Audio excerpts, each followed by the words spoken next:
Hello everyone! Welcome. I'm Umbras, and today we are back in Ford Racing 3. We've got a decent chunk of the championships done, but we still have a little bit more. We're not quite halfway done, so I think it'll probably be around 2 more streams before we complete all these. And I am excited. Welcome Ford Shelby GT. We're doing Ford Racing 3 with Ford Shelby GT. Fun. But anyway, we got 2 options here for the next series of races. We got the global gears, which is probably going to be doing more like, Australian and European Fords. And we got the Focus versus GT series as well. I'm going to start with the global gears. Yeah, it's going to give us the Ford Falcon and the Ford Mondeo. So I think we should also get a global vehicle. And I think a good option for that would be the Ford Racing Puma. I think that would probably be the most global of the gears. So I'm gonna do that. Cause I mean, just look at that. That looks really beautiful. The 1999 Ford Racing Puma. Let's do it.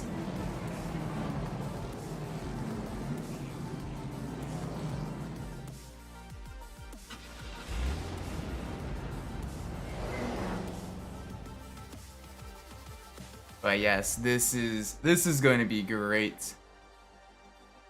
This thing, the super limited edition performance variant of the regular Ford Puma, is absolutely very rapid. Front wheel drive, little inline 4 beast. I like how there's a T-Bird as well. One of the few of the American Fords. Yeah, I shouldn't have used boost on that section. Santiago, you saw a Hellcat. Ooh, heck yeah. That is awesome, man. Ow. Alright, I'm getting bullied by the competition a little bit here. I gotta be a little bit careful.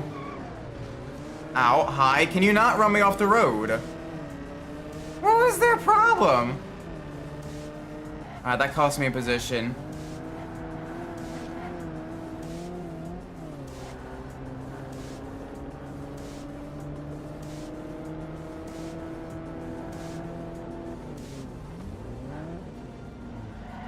Okay, come on. Let's get back up there with the T-Bird. All right, they're using the boost there. I'm not sure that's exactly smart. I'm gonna use it here. Yeah, that was probably better. Because then we can use the speed on the banking. There's not much banking, but there's a little bit of a banking to really get some things done. Hang on a second.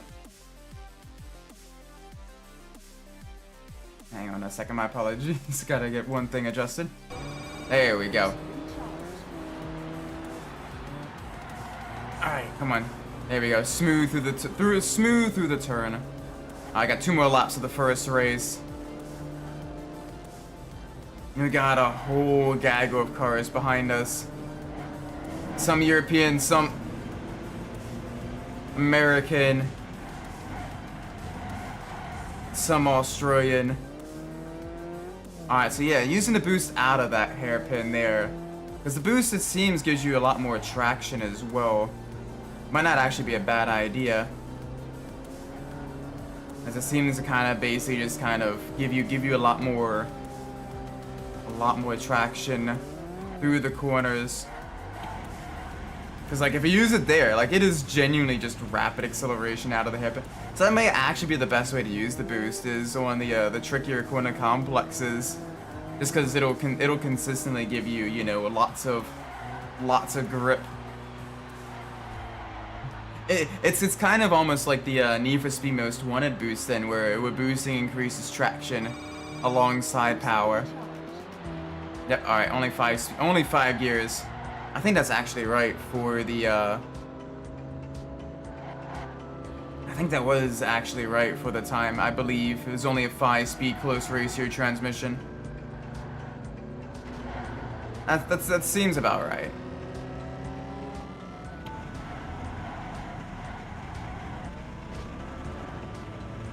But yeah, you can get massive amounts of speed out of the hairpin there. which is super useful. So basically use it while entering the 2 slowest corners after you slow down, and you can get a much bigger run out of them. Like just the added speed with that in the hairpin. Just super useful. We are cutting the course just a little bit there though, so we gotta be a little bit cautious. A little bit. Just a wee bit. My Ford GTX1 drawing. Yeah! You did a good job with that one. GG.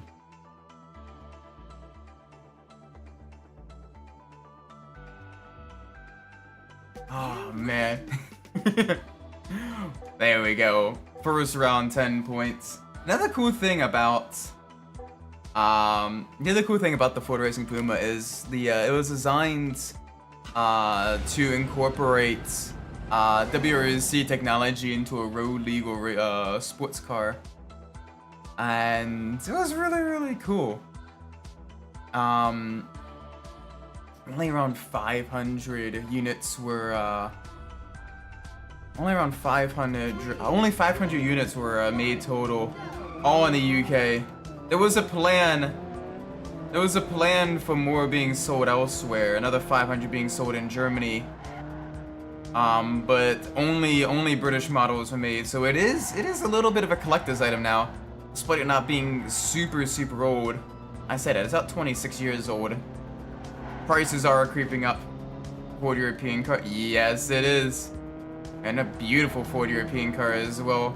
This bright, vibrant, hot hatch style blue. It just screams performance.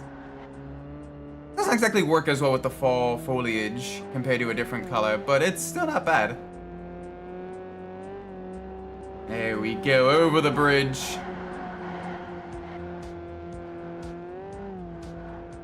I didn't exactly have like the best performance figures at the time, but it was still a pretty sporty performance coupe. Definitely an upgrade over the standard Ford Puma. Wider track, larger wheels, slightly improved aerodynamics, much more revised suspension and chassis. It was a major head turner. And it is a beautiful machine as well. There we go, lap 1 complete. 5 and 6 have been eliminated. Alright. So it looks like there's a chance that we may end up against T-Bird. American versus European motors. But now we got a real rarity here.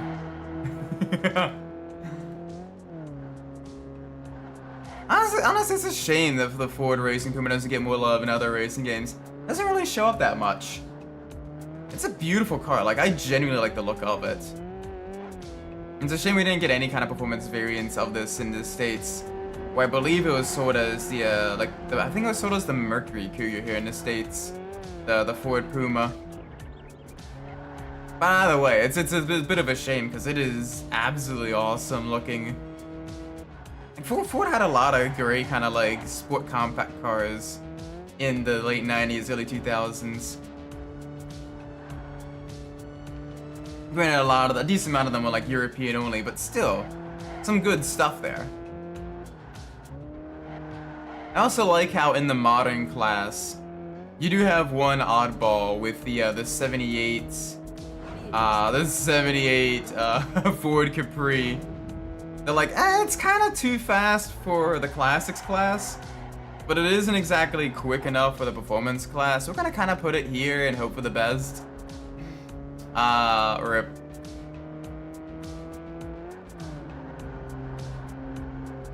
But man, this thing, absolutely gorgeous, absolutely lovely.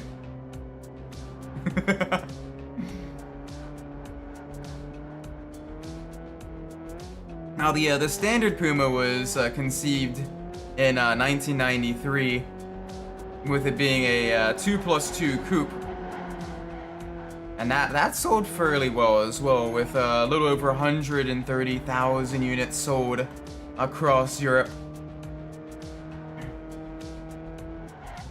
But the Racing Puma basically was developed partially from their WRC program, partially from their Rally Puma program, which featured their Super 16 or 1.6 liter rally class vehicle, which was the Puma. And it was developed in collaboration with Tickford, which is the Ford's Australian privateer racing partner. It's a 1.7 liter inline four, producing around 150 horsepower, 153 horsepower, sorry. 0 to 60 in 7.2 seconds. And a fairly alright top speed of around 127 miles an hour. Not bad for, you know, a performance, you know, kind of sporty compact car. Welcome, Gillespie, hope you're well. It had improved chassis reinforcements, lower ride height, adjustable dampers, thick, meaty anti-roll bars, 4-piston calipers, and beautiful 17-inch rims. 3, 2, 1, go. There we go, great launch. Absolutely blitz the launch there, that way we can get a little bit closer to the Ford T-Bird that's going to be ahead. Yeah, this boost race is going to be a little bit tricky, I think. But we got this. You know, this track with a lot of off-road sections will absolutely be beneficial. Or, you know, the rally pedigree of this will be absolutely beneficial to the many off-road sections of this kind of Asian-inspired course. And so getting around three or four different off-road sections. There's more off-road than on-road, I believe, this one. Yeah, and you can see as well, it is... Although the T-Bird's doing quite well there. That is honestly surprising. The T-Bird keeping pace with us on the off-road sections. Oh, that is... Alright, a little bit of understeer. Gotta watch that. Did I know about the Volkswagen Boa? Wasn't that the Volkswagen Jetta, but the market, like the different market name in other countries? I think that was the case, right? I'm pretty sure that was the case. Like it was based off like the Jetta chassis and everything. And so I'm vaguely aware of it, but like I don't know like the full like regional differences. Oh, sorry about that. But yeah, no, I am vaguely aware of it. But do I know the exact differences between that and like the Golf, or like not the Golf, the Jetta, and like where exactly it was sold? Not necessarily. Holy moly. Alright, yeah, we gotta use... We're using the boost to help us kind of get around some of the corners. It is a frantic 3-lap race here on this dusty, dirty track. Through the construction yard. Alright, another boost. Jeez, that T-Bird is a little bit annoying.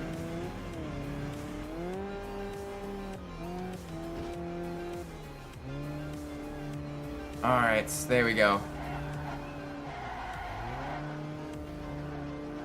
This should hold it at bay for another lap. But it is getting a little bit spicy.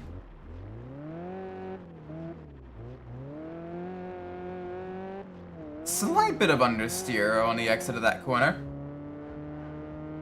It's the Brazilian version of the Jetta. Okay. I see. Wonder why the name change. Boost recharged. It's not like Jetta particularly has much of a meaning. I guess maybe because the J sound wouldn't be like a hard J. So that kind of would seem kind of like weird and foreign to like Brazilians, where it's a lot more like a heh. Then it makes you wonder if it's, you know, like that in other Latin American countries.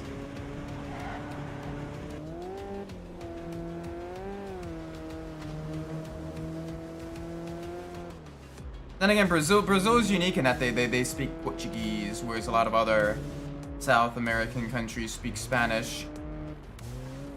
So, I don't know.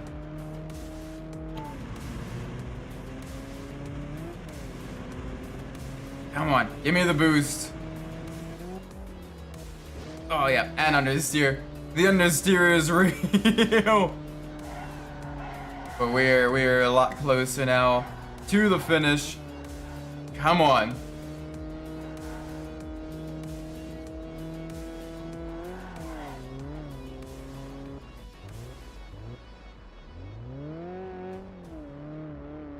Oh boy. All right, not much further. One final dash to the line. You had Ado in the board a long time ago. Okay. Finish. Really cool.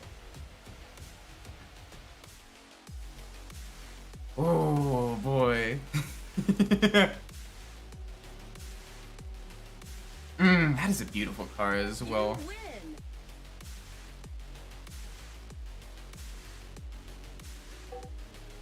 But yeah, this thing with its rally derived suspension, absolutely beautiful, beautiful handling. Magazines at the time called it one of Ford's best ever front-wheel drive cars. Nowadays, the value has absolutely soared.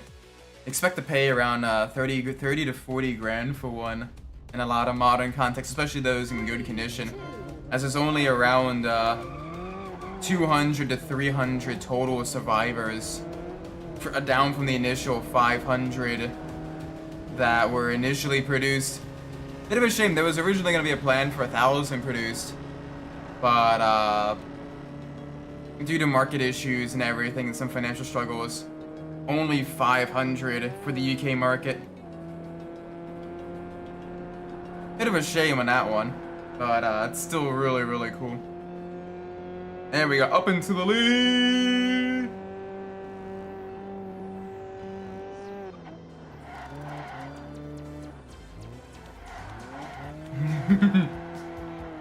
Oh, this thing.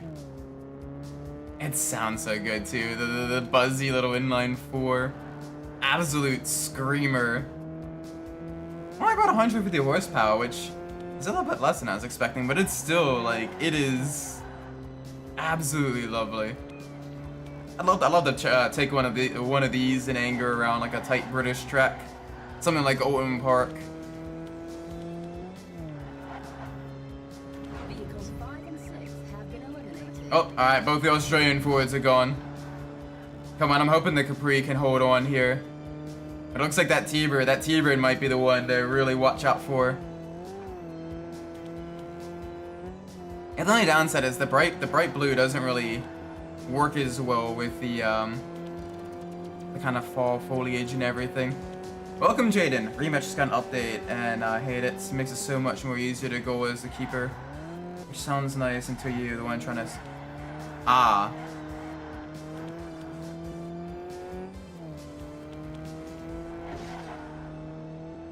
Yeah, so it kind of makes it a little bit more boring as goalkeeper because it's a little too easy, I think. Okay, fair enough.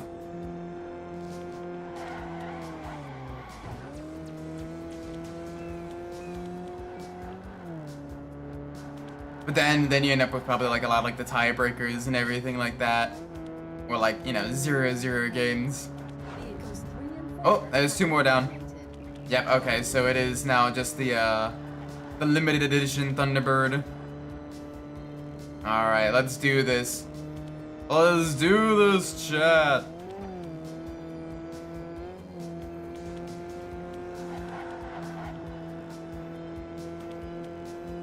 Oh, the speed.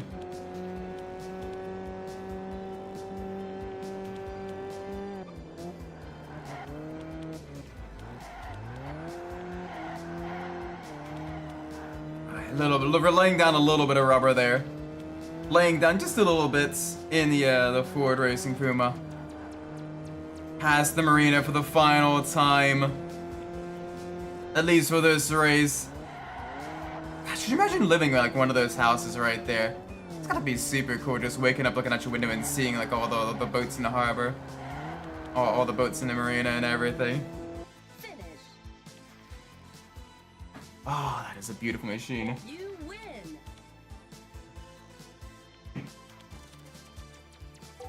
win. Rip. Big rip.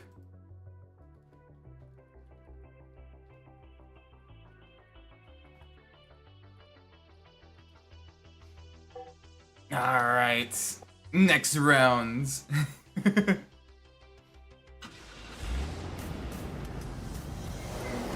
the final round, I believe, as well.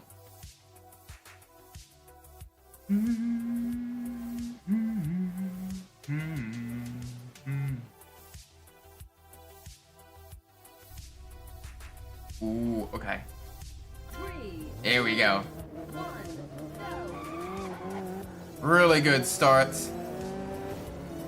And this is a standard night race with a beautiful little 1.7 liter performance front-wheel drive. A street race. It'll also make this vehicle feel right at home. I say its home is kind of in the UK, as that was the only market it was sold. Fortunately, the Puma, with it being a very niche, kind of high dollar performance vehicle, they initially planned to make another 500 for Germany, but they kind of re-strategized to allow a little bit more market room for what would eventually be the Focus RS, which had a little bit more power and a little bit more kind of 1.7 liter four-cylinder accelerate that quickly. Arcade racer, and if you start on the exact right RPM, you get a major speed boost. That's one of the things that is unique to Ford Racing 3, is if you start just the right RPM, you can get a serious speed boost off of the line. Welcome Smash Killer, I miss everything today. Not much. Only really one championship. And that's why it is, you know, that's why I make sure to keep the VOD up. Yes, but yeah, this is the Ford Racing Puma. The rally-derived high-performance version of the Puma of the Ford Puma of the 90s. Wider fender flares, wider wheels, adjustable dampeners, performance shocks and brakes, and even a slightly up-tuned 1.7 liter Z-Tech engine producing around 153 horsepower. This thing is an absolute corner carver, and it is a great machine. It is, because of its rarity, massively and fairly expensive for what you're getting, going around 30 to 40,000 at auction now. There's not that many left either. Unfortunately, Ford had done some market analysis and realized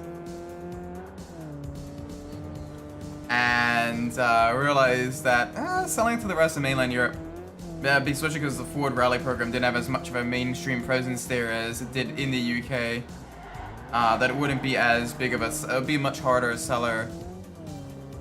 So it was a UK exclusive. The Sam Howell's a Puma, you made that up. Nah, it's real. It's real. Speaking of Puma, I saw a picture of this guy who, on a live one with his bare hands, being interviewed, and this lady was looking at him the way he's just his cougar. I'm saying over yet. Hey, yo.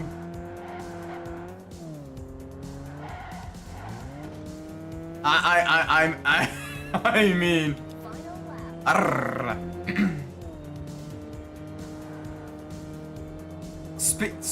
Speaking of, I'll call it a super thingy. It's red versus blue versus. It's been forever since I've seen red versus blue. I mean, speaking of Benjamin Franklining, all I'm gonna say is, without getting too much into the politics side of things, Japan's new prime minister. I mean, she drives a Supra and is really into motorcycles, so you know what? Based. Hugo's teaching you that nothing is free in life, especially. Hey yo. Alright, that's spicy. That is spicy.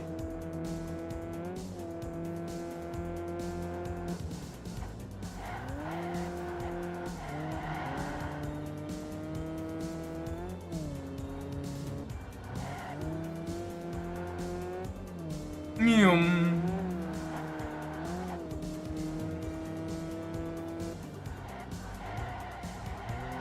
She's awesome at. Hey yo. Holy moly. Alright. That is actually really cool. Oh, alright. That was. I missed the apex entirely on that one. I hit the bush. Don't take that out of context. But no, I trimmed the hedges a little bit there, and I didn't want to. And the bushes are very solid here in this game. There we go. Well done. Nice. There we go. That's another championship done. Anyway, we have an America Uma now. Her name is called Obey the Master. That is, I mean, that is a hard name. That is a, oh gosh, that is spicy. Just as much mommy voice ever.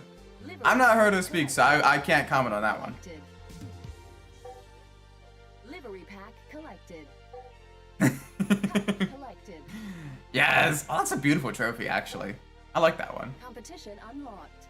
Competition unlocked. Competition unlocked. Competition unlocked. Alrighty. Let's go.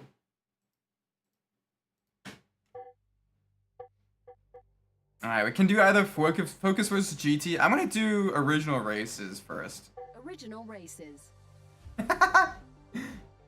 Oh gosh. And we got two options. Oh no, a Japanese woman who owns a Supra and has a mommy voice. And it's the A70 Supra as well with the pop-up headlights. She's actually getting it restored by Ford. Ooh, what are my choices? Decisions. I'm gonna go with the Model A Roadster.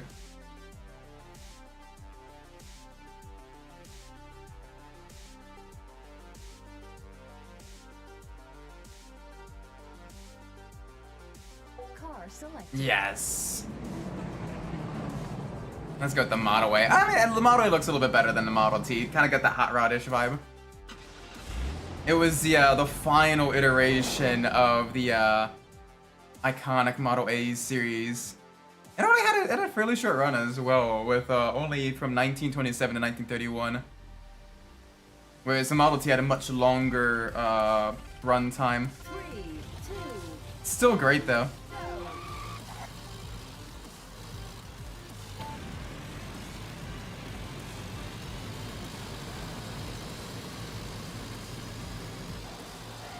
go. Oh, the understeer is real.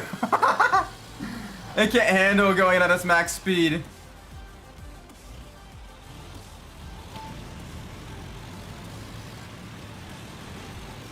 The Ford Grandpa car. No, 80s Supra. It's a the A70 chassis, but it's from the 80s. My apologies. But yeah, it's finished off in white as well, and she's been recently getting it restored by Toyota as well, which is really cool. Ah! My controller. Can my controller not? My controller disconnected. I can't. Why? I can't pause. I can't do anything. Hang on a second. This is...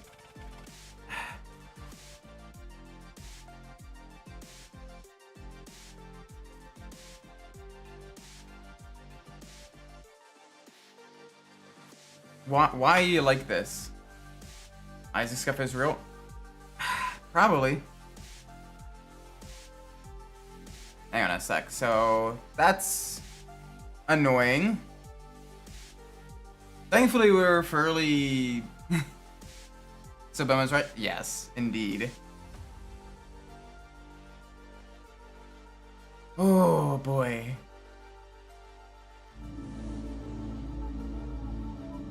Okay, it's still not recognizing it. Why are you not recognizing my controller?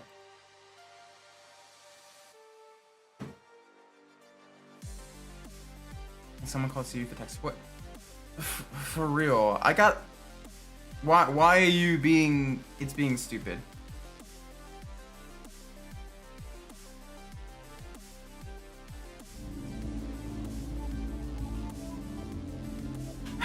Okay. Hang on a second. This is being very annoying. I have to reload my bindings because it's being stupid. Alright. Now can you be correct? Now can you be good?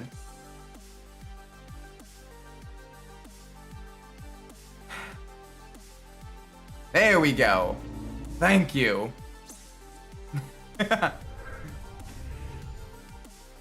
Oh, that is a nuisance and a half. Ugh.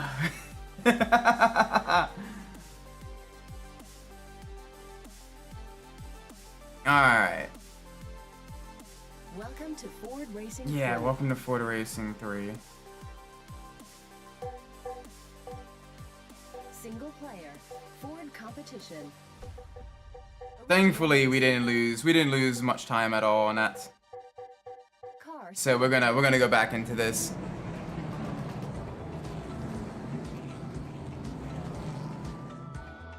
But yeah, after the Model T ended production in 1927, at 15 million units, they introduced the Model A in December of 1927. So it was really only about 4 years total. 3. It had a massive amount of hype with 400,000 orders in just 2 weeks. And it was one of the best-selling cars of its time, despite a fairly short production run.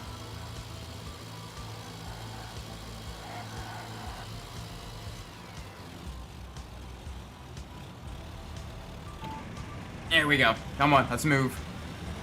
It had a 200 cubic inch or 3.3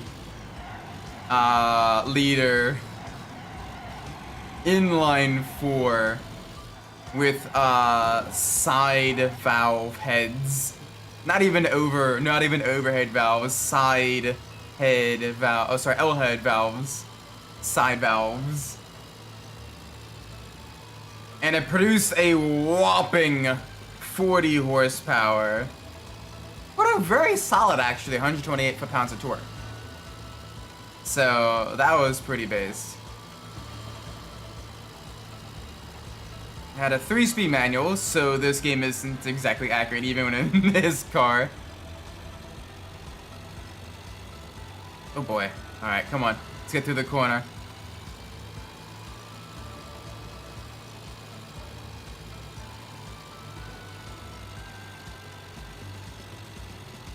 Ooh, okay, they are gaining on us. They are gaining on us. Come on. We have a single lap race here. Let's do this. Around the Buddha. Oh, we are struggling hard. You gotta remember, this is a super narrow tires. So we have like no grip. Yeah, okay. And it's got a fairly wide gear ratios as well, so it's got to deal with being in the lower rev range as well. But yeah, a whole 40 horsepower. Pretty sure the lever acceleration mechanism would be a little hard for a bunch of... True. But I mean, like, just having three speed instead of a 4-speed. Finish. Had a top speed of a whole 75 miles an hour, which honestly wasn't bad. Like, it could probably go on the highway and everything. I don't know why you'd want to try something like this on the highway, but you could technically drive it on the highway. And a 0 to 60 around 25 seconds. Yeah. It was very kind of bare bones in design, very kind of, you know, designed for the people, by the people. Four-wheel mechanical drum brakes. Leaf springs front and rear, hydraulic shock absorbers, and it had artillery wheels. 2, 1, go.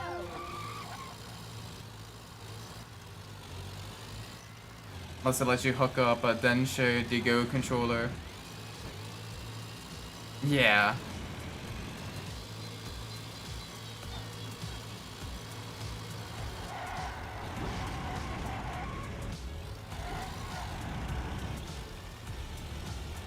Come on.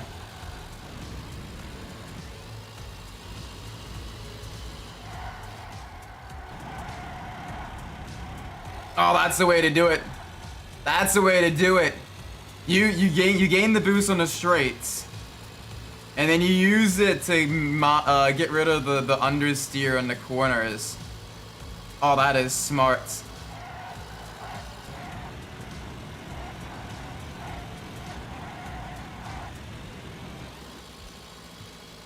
Yes, okay, that is actually really smart. Must have let you, yeah. But now we're moving.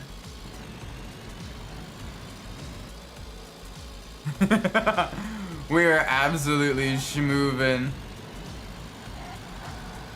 It is crazy how much more grip you get when you're boosting as well. Oh, and this car just absolutely fits the aesthetic. Going past the barn and everything, in an old open top Ford, fall foliage. Honestly, this is the perfect time to play this game, really. You ain't cheating, you ain't trying. Charlie Chapman style, body thumbs into the wall. I mean, it's all about, you know, sending a message.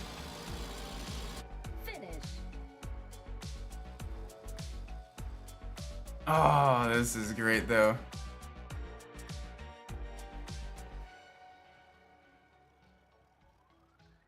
You win. Beautiful. Adds a second round complete. All right, well, next round. Next round.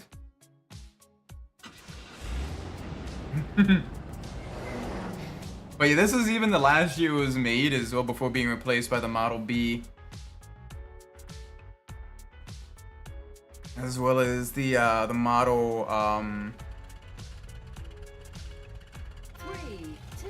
but primarily the Model B. All right, good start. I will take that. All right, and this one doesn't have any boost, so we gotta really, you know, be good with this. Not exactly the best start here, as you want to get as close to a super boost as possible. Messages. This is going to be the only most important death series. Oh, that's dark. I took a dark turn.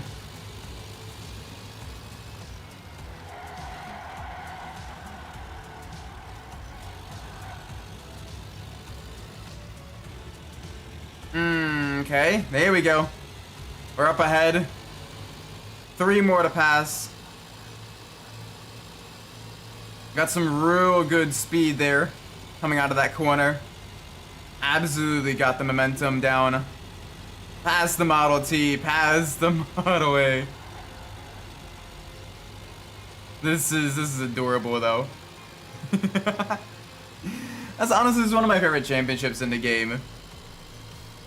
The early days of racing, you are expendable. Or more so it's just nobody thought it would, everyone thought it would happen to someone else, but then they realized, but wait, I am the someone else to someone else. Shoot.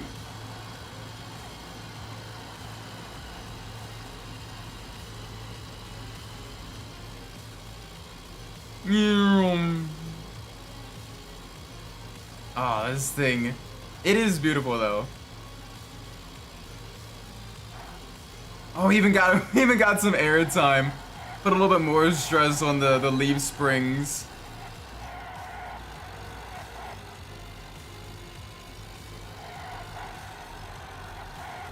come on, get it around the corners. Get it around the corners. We can do this.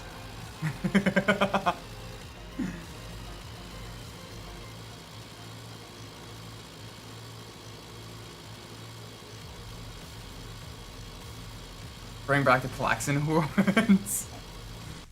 But are those even like allowed nowadays? I'm not sure if they are. You win. There we go, based. Well done. You came first. Nice, another championship won. The only championship featuring the vintage Fords as well. There actually, okay. Cool. Car collected. And I like how, for doing a vintage car race, we got the Ford GT90 Livery pack collected. and the freaking Ford Sierra. Like, okay. Livery pack collected. Cup collected. Alright, that is cool though. We got the horn. Competition unlocked. Competition unlocked. Competition unlocked. Focus versus GT. Say loud and clear and somehow false within the appropriate decimal. Oh, they really? Huh. That's actually kind of cool. Ooh, okay, we get a lot of options here. We're in the performance range now. Wait, but this is Focus versus GT. It's not exactly... I get one Focus. We got the Air Force Reserve Ford Focus.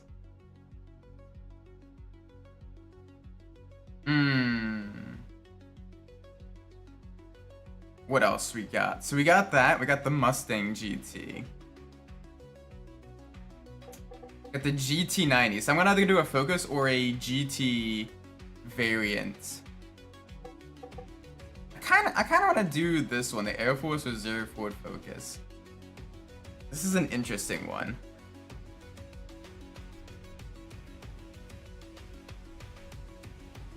Car selected.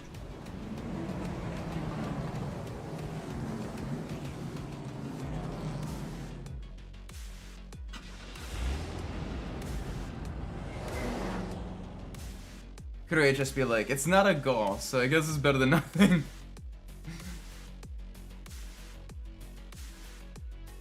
I want to look this up real quick anyway. Stay on the racing line to Huh. boost. Okay. 3, 2, That's actually really cool. 1, go. So this is a special rally racing version of the first generation Ford Focus that was sponsored and supported by the United States Air Force Reserve for their recruiting outreach efforts. And it was an actual rally, like it actually competed as well. That's really cool.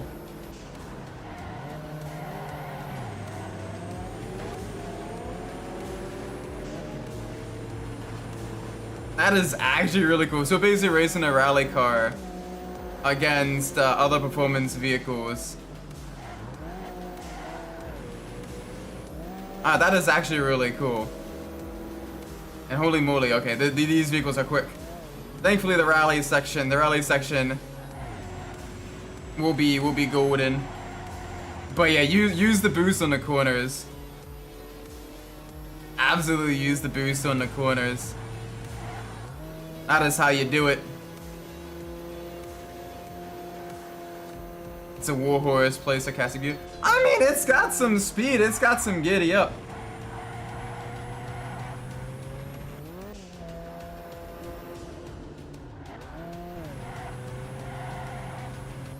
Yeah, okay, boosting on the turns is the way to do this.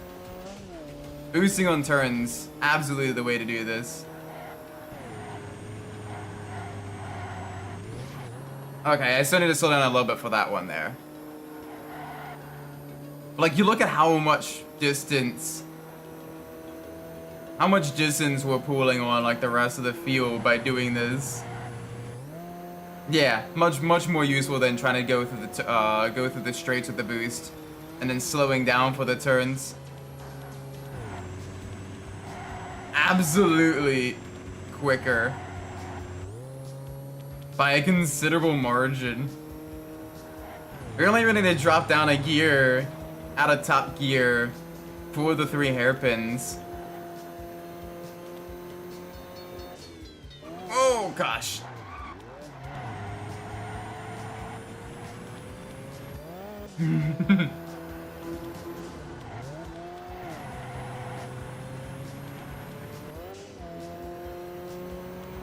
I love the turbo blow up sound as well.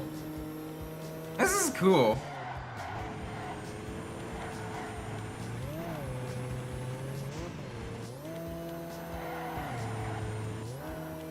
Like, you basically save it from understeer by just boosting. Alright, that was a little bit of a graphical glitch there. I saw a truck, like, flash before my eyes.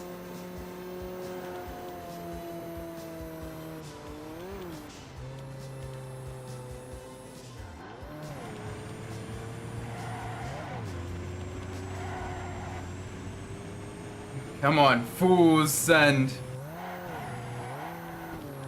Okay, right, I probably should have saved some for the right-hander. Oh well. Boom. Cross the line.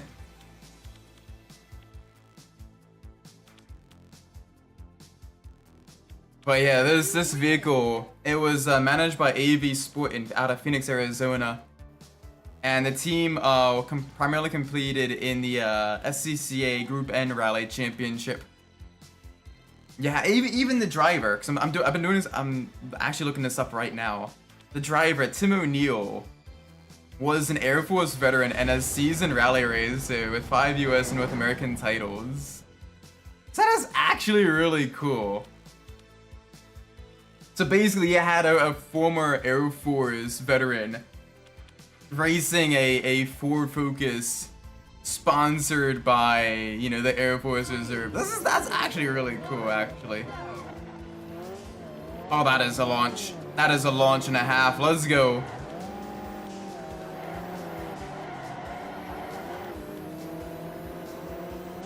So it's not full-on like WRC car performance, but it is definitely very, very heavily modified Focus performance.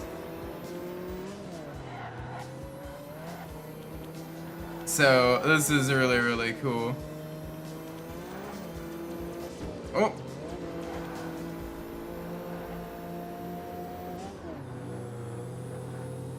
But yeah, had a custom 2-liter inline 4 Duratec derived engine that produced around 300 horsepower. Obviously, upgraded suspension with adjustable dampers and springs.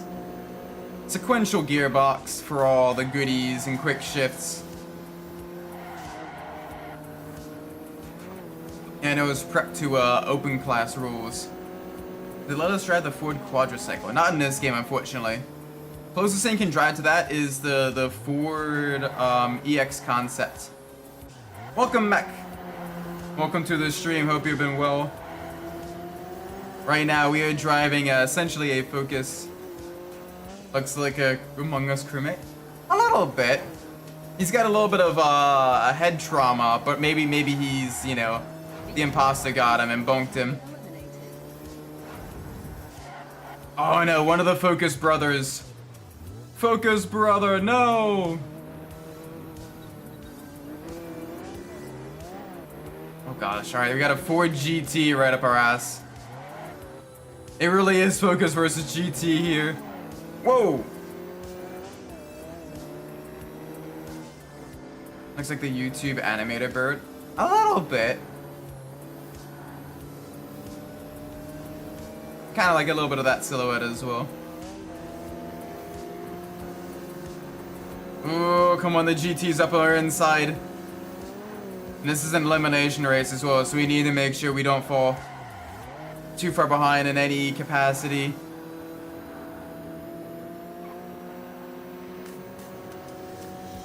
Thankfully, the rally-derived suspension of the Focus is allowing us to handle the bumpy roads. And the forward drive system absolutely allowing us to be rapid here. We won't have as much straight line speed as the Ford GT. You know, supercharged V8 versus turbocharged inline 4. Probably about, 200 horsepower difference. But still, this is an absolute beast of a machine.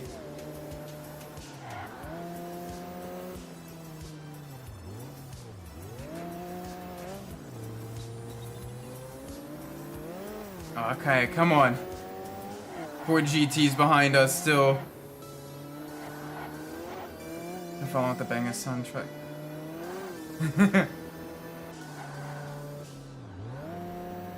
Just got home. Welcome home, Adachi. Welcome to the stream. Okay, we lost first place of the GT. We can get that back. Alright, it's still barking me about money. Uh-oh.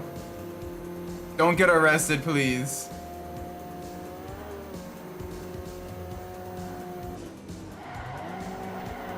Okay, down the inside. Back up into the lead. We are in a Focus versus a Ford GT. And, needless to say, it's been spicy. I also just realized that since the start of the stream, we have only driven inline 4 powered Ford vehicles. If I do it, then I don't have to deal with paying rent anymore. Yeah, but that kind of goes in your criminal record and, all that stuff. And trust me, you do not want to,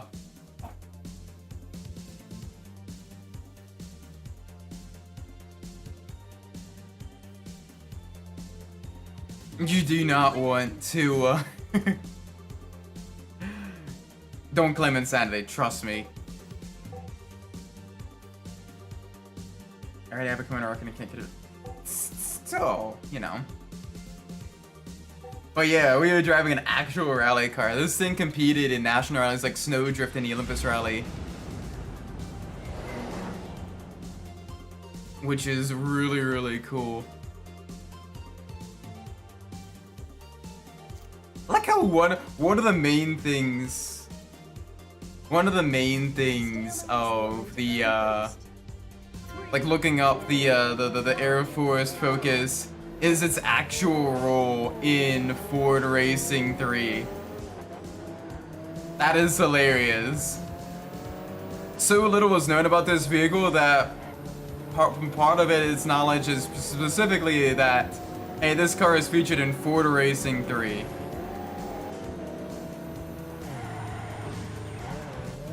That is hilarious, actually. That is hilarious, actually.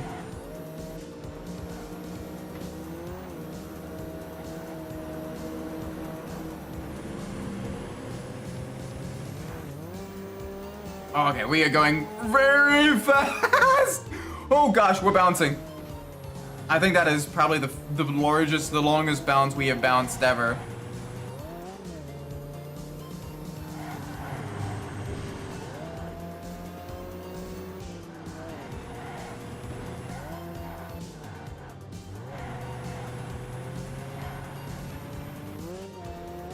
As someone who worked in a multiple mental facilities, works at a much better one now. The league insanity shooting very. Yeah, that is fair as well. Plus, also once you've kind of been committed, you're kind of. A lot of times you're in there for life. It is very hard to basically prove, yes, I am no longer insane.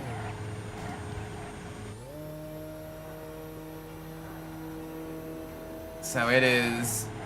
Yeah. Not particularly something you wanna be a part of.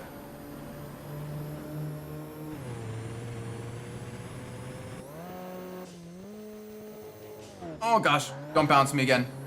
Don't bounce me. Don't bounce me, bro.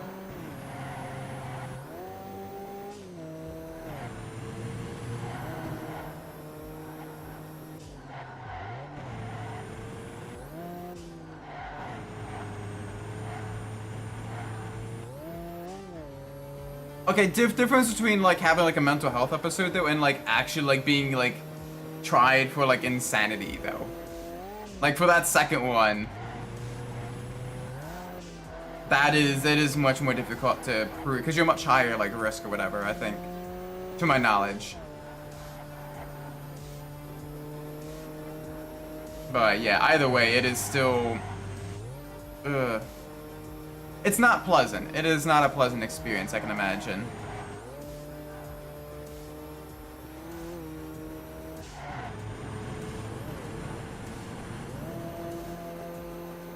Huh. I'm not sure then. I just didn't care. True. I guess it's changed a little bit since I last did some research on that. I know it used to be that like a lot of people that got committed, you know, kind of were there for a very, very long time, if not life.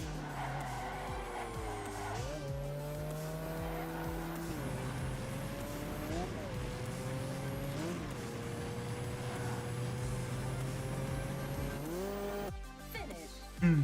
There we go.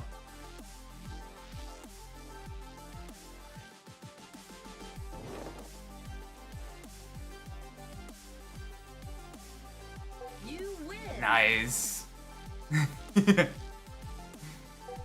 But yeah, this thing full drive, super rapid. I mean, they treat you poorly everywhere these days, at least not playing Texas. I mean, I guess. Still, like, losing freedoms for, you know, an unspecified amount of time.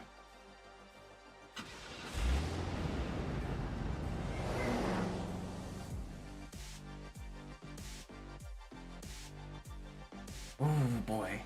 3,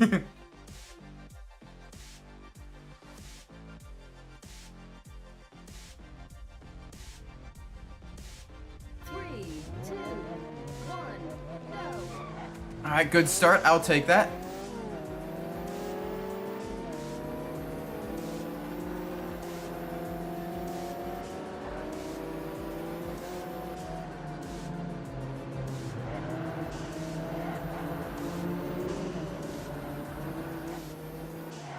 Alright, I got a Mustang up ahead. We were on this track previously, but the forward version. Now we're on the reverse version. Oh yeah, alright, the forward drive helped us there. We got a much better landing than the Mustang.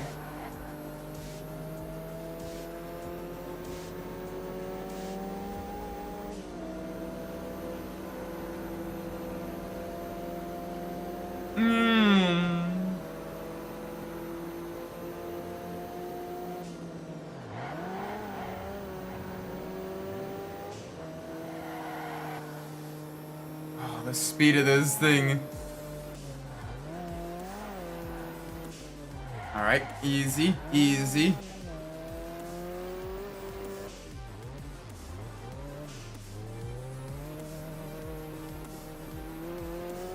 Alright, little bit of wheel spin there. Just a little bit of kicking up dirt. Does YouTube really not approve of you putting government in a sentence? Eh? I don't know.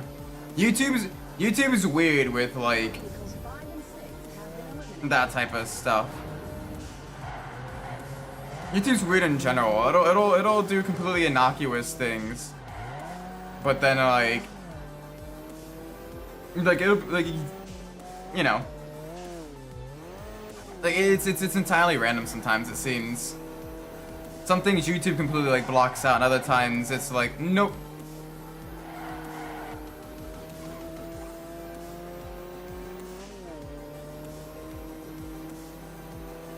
It's weird.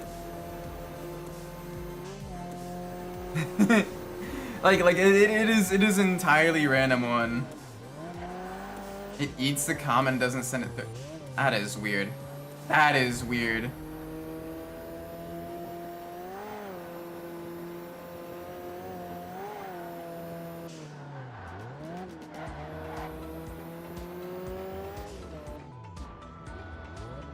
Like I said, it's not Stream Elements that's blocking that either, because I've been checking that. I had the dashboard up on another monitor, and like it's not there.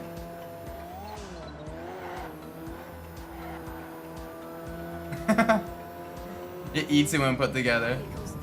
GG YouTube. Here's your $7,000.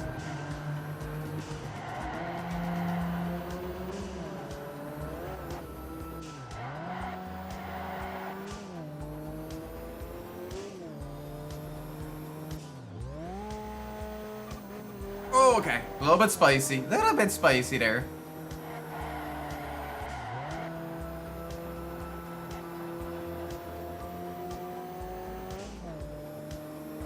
Alright, we gotta hold off the Ford GT.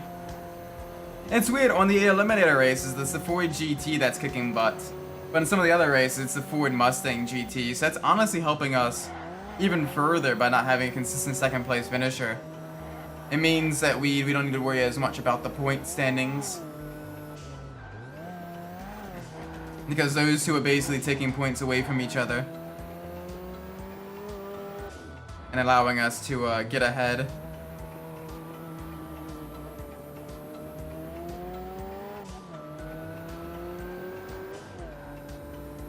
Ooh, okay, it is catching us a little bit. And across the line.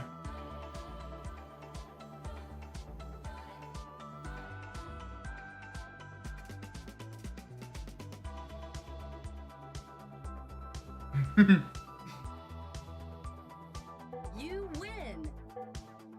There we go. Beautiful. One more race. Still not terrible. Not terrible.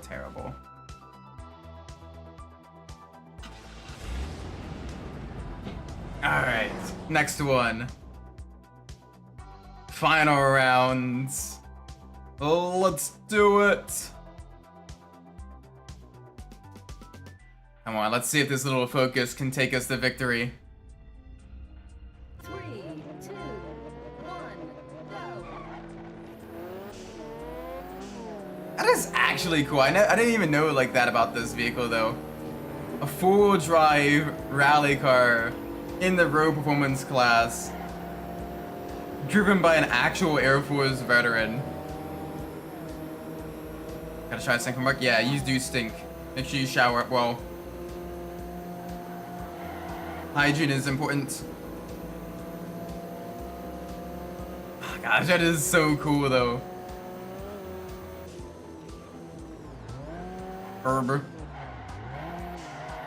Burb Civic. This is crazy. We basically have a heavily tuned rally race car against like, granted, very rapid street cars. That is awesome. Turbo power.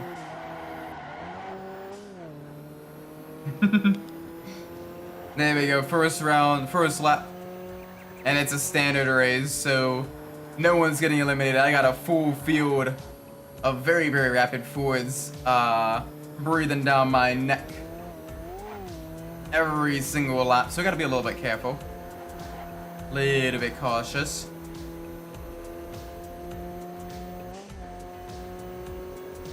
Yeah, boy.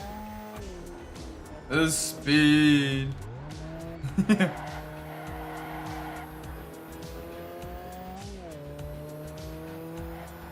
Holy moly, this thing is great.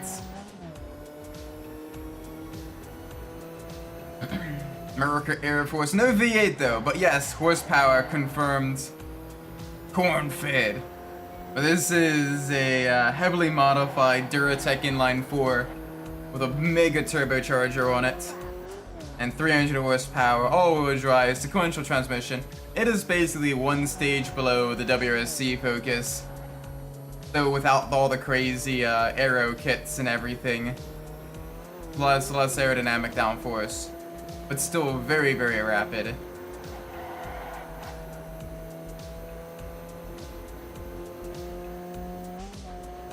Alright, only 5 gears.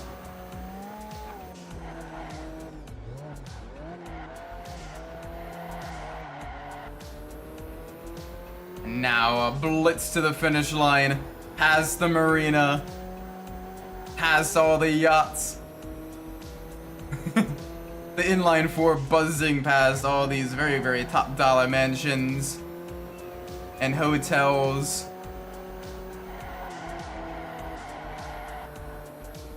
As we give them a show. Boom.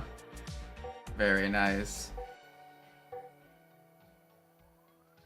Nice, nice, nice, nice. That gives us a decent run. Well done. You came first. Yes, Focus versus GT. Improve our rating. Car collected. Oh, the Focus FR 200. Yes. Livery pack collected. Very cool. Car collected. And of course the Escort RS Cosworth. Livery pack collected. Cup collected. Alright, pretty generic cup, but still really cool. Competition unlocked. Competition unlocked. Let's go.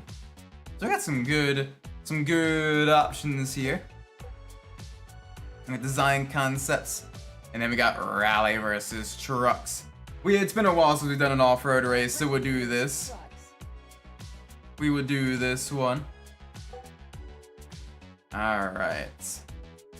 Which should we do for this one? We got the RS200. We got the Escort RS2000. We got the Ford EX Concept. That is super low speed. I'm gonna go with the Escort RS200, I think.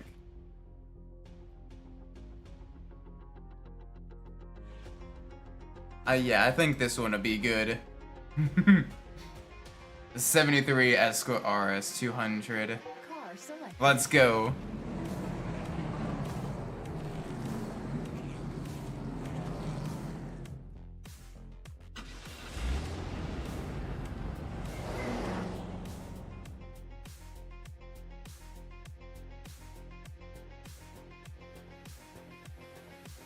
But yeah, this is the Ultra.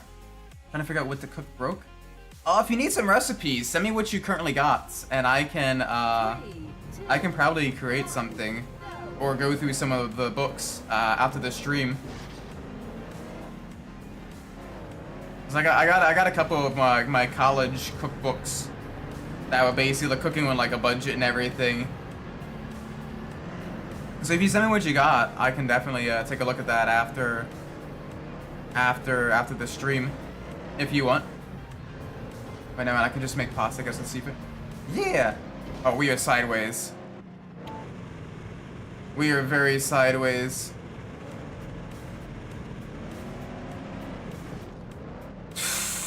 That was not exactly smart, but I will take it.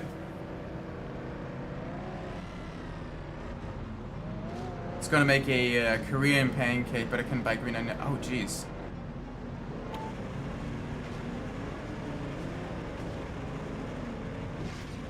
Oh, this thing is not liking the bouncing or being ruffled up by the rest of the competition. It does not like that one bit. No, it doesn't, Sam I am.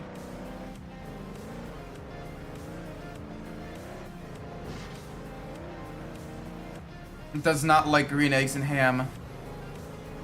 Making me dizzy. I know, I'm sorry. That is the nature of the off-road races in Ford Racing 3. They're a lot bumpier and much more chaotic than Ford Racing 2's races. Oh gosh, please keep it going in the right direction. That's one of the downsides, is this vehicle, because it is lighter and because it is not four-wheel drive, it is a little bit more difficult to get everything under control over the bumps. When it smooths out, we're a lot quicker than the rest of the competition, but when we're just going straight, or we're going over all the bumps, oh gosh, it is a little, it's a little bit rough around the edges. Smell like coconut mangoes. I don't know, that's a decent smell, I guess. Very, very fruity, very tropical. I also like how, despite this only having a 2-liter inline 4, they gave this a V8 sound.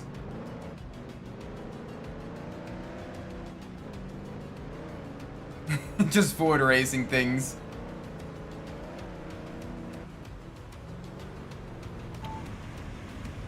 Here we go. Alright, this gives us the traction around the hairpins.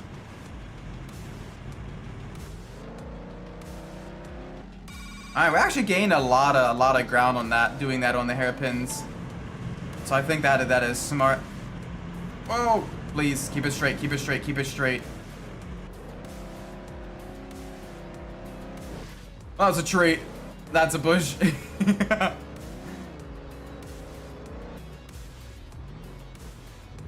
Oh, the end of the series is real. Come on, keep it going the right direction. The thing is, I need to do it there, even if it does hurt my overall lap time, because otherwise the rest of the field will use the boost there as well, and you end up a sitting duck.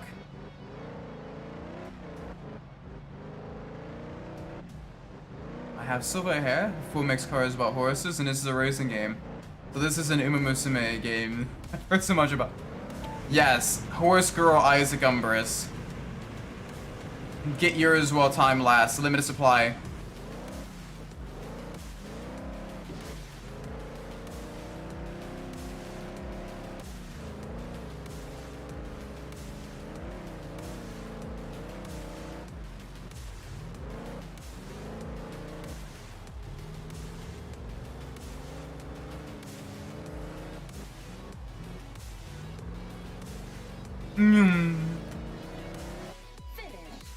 There we go. First round complete.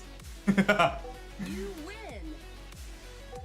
But yeah, this thing, high performance Mark 1 Ford Escorts, introduced by Ford's Advanced Vehicle Operations Division in England, launched in '73, and it was basically designed to be an evolution of the RS 1600 in Escort Mexico.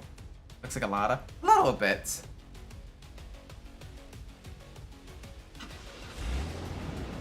Actually use the Pinto engine, but a heavily modified version with the pushrod overhead cam design, around 100 horsepower at the time, but a decent amount of torque, 108 foot-pounds of torque, which allowed it to do very, very well in rallies.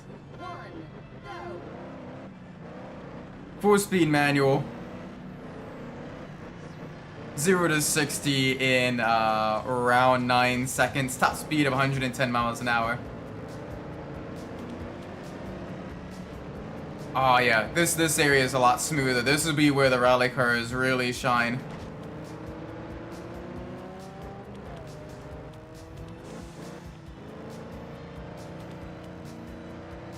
We're gonna get a lot of racing. It's only 4 cars. You have to refuel every 3 laps. Gosh, no. Gosh, no.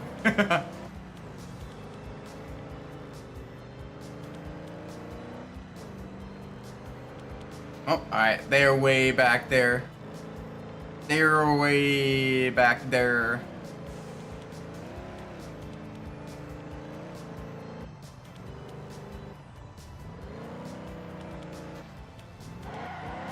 Ooh, okay, we get some tarmac. We get a tiny bit of tarmac. Let's go.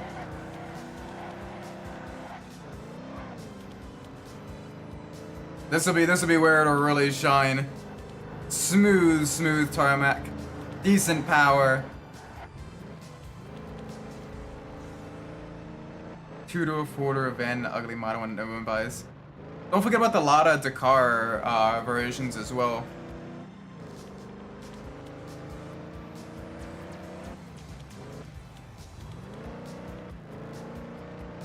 Vehicles 5 and 6 have been eliminated. Oh, the other escort got eliminated. Brother! No, brother! It is a little bit surprising that the WRC focus is in the rally, their off-road category, but the other rally focus is in the performance category. Kinda strange how that works. It is what it is, though.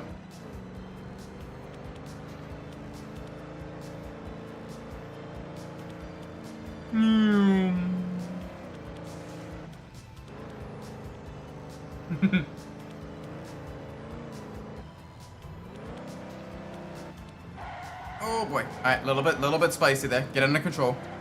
Back around the hairpin. Big slide.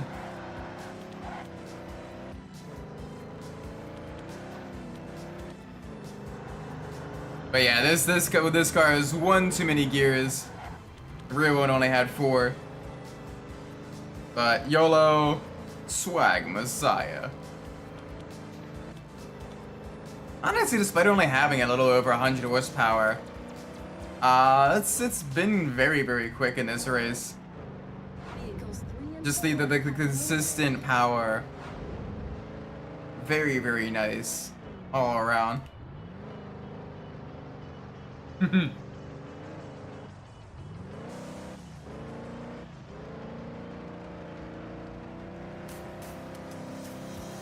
Alright, one more lap around the oil refinery.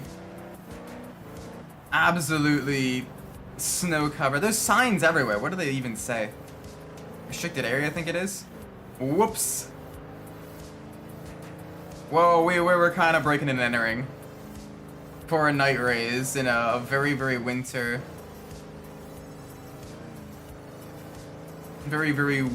rally. La Neva is basically literally just the Kami Turismo aero. Pretty much. Oh, a little bit of a bump there. Little bit of a nudge on the wall.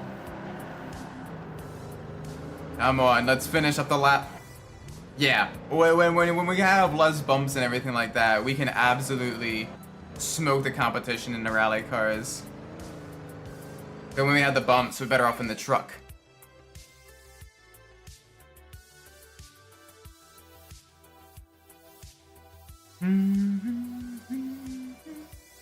You win. Oh yeah, this thing, absolutely beautiful. It helped influence later RS models like the RS Cosworth. These days, genuine high-quality versions usually sell for around $50,000 to $100,000, depending on exact trim and color combination and everything. But holy moly, this is beautiful.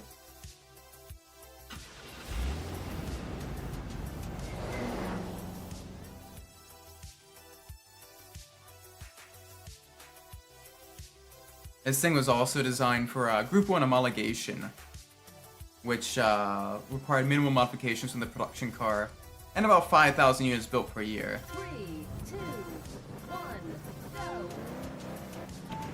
Oh, alright. Yep. Not exactly the best start there, so I need to absolutely yeet. I need to absolutely yeet to myself. Ooh. Alright, this will be a fun one. This is a fun one. Not quite as bumpy as some of the other summery rallies, but this'll do good. But yeah, unlike the 1600 and the twin cam, this one wasn't quite as much of a works rally car. It's more so designed for Group 1 homologation and privateer entry in slightly lower divisions of rally. Oh gosh, the understeer is real.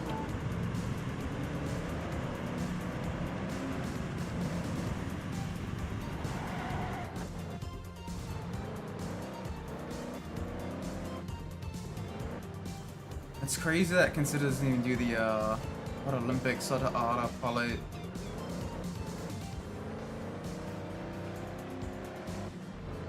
Yeah. Made a permanent impact on B-Midget.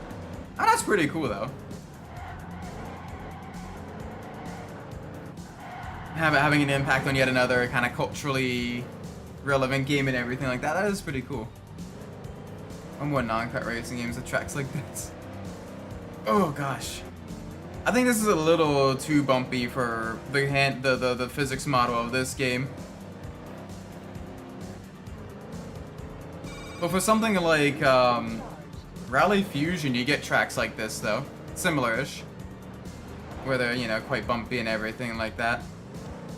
With damage model, which is pretty unique for the time. A pretty in-depth damage model too, if I may add.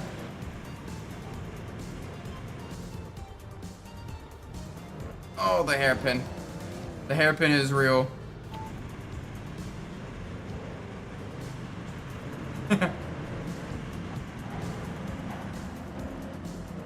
I'm not using my anti-pick. True. Still, horse girls be cute. Harurara is absolutely best little sister horse. Even though the real horse was even older than me as well. Don't care, it's still cute. Still an absolute sweetheart.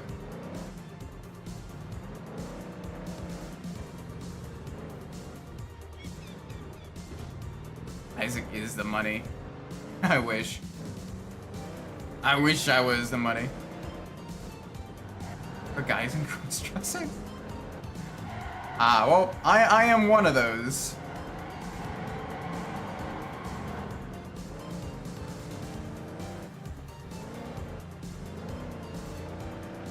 For your situation. But think about it, you can get to listen to all your favorite music 2 times faster. That's how it works, right? Boost recharged. Oh gosh, we got the big old diesel F350 behind us. That's a Chungus. The Chungus truck with the big booty. The big dually booty.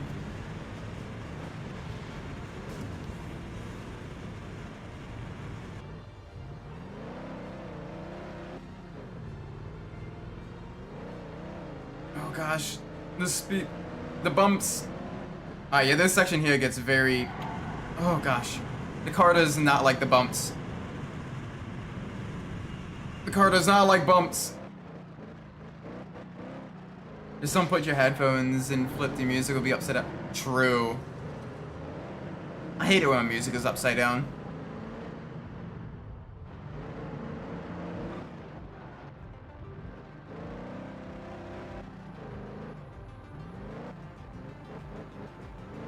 Wait, who blocked you? Hey, yo. Probably silly things.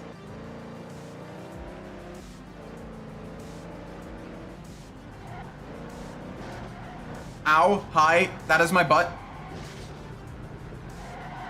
Please get your truck out of it.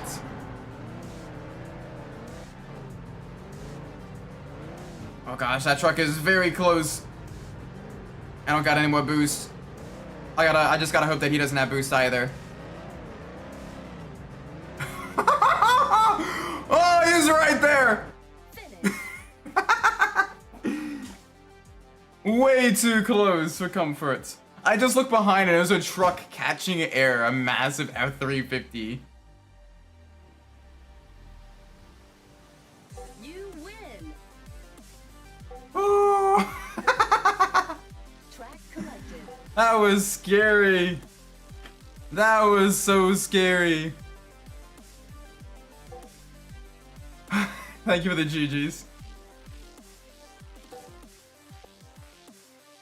Rubber band. That guy is open for 8 seconds. I mean, maybe. Holy moly. But yeah, this thing, it won the 1974 Avon Tour of Britain with a 1-2 finish with Timo Makinen. Yes, the relative of Tommy Makinen of Mitsubishi Lancer Evo fame. And Roger Clark driving for the 1-2 finish.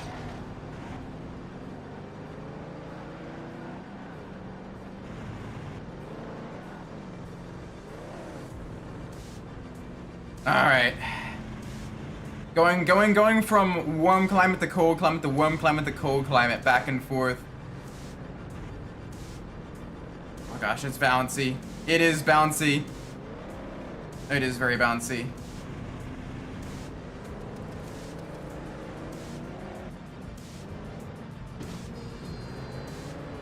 Past the sawmill. Oh, very bouncy. Good for my adrenals? Something like that. Oh gosh. This is why I think for the next one I'm gonna be in an actual truck. It can handle the bouncy a little bit better than the cars can. Cars are a little bit faster on paper, but oh boy. They do not do the handling all that well. They do not handle the bouncy sections all that well.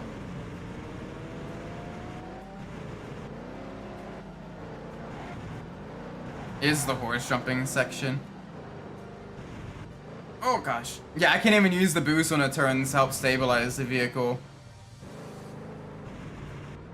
Because it literally, any bouncing just completely derails the car. Because you can't have grip if your car is not on the ground.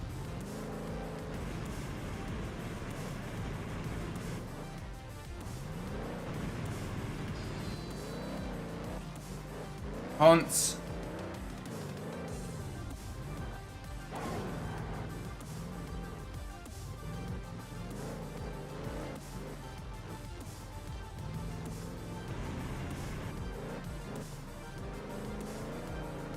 Oh boy, okay.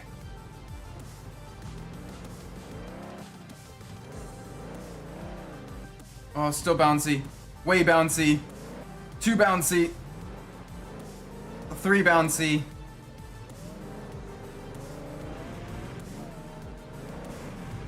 Holy moly, 4 bouncy.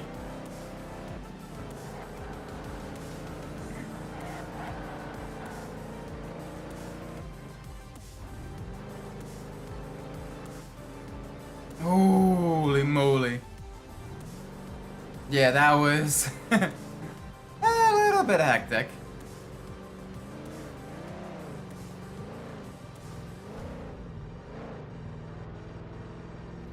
Alrighty.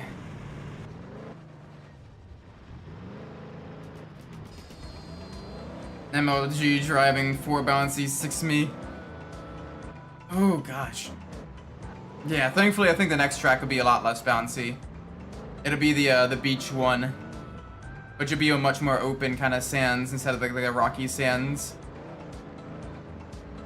So it'll be a little bit more manageable.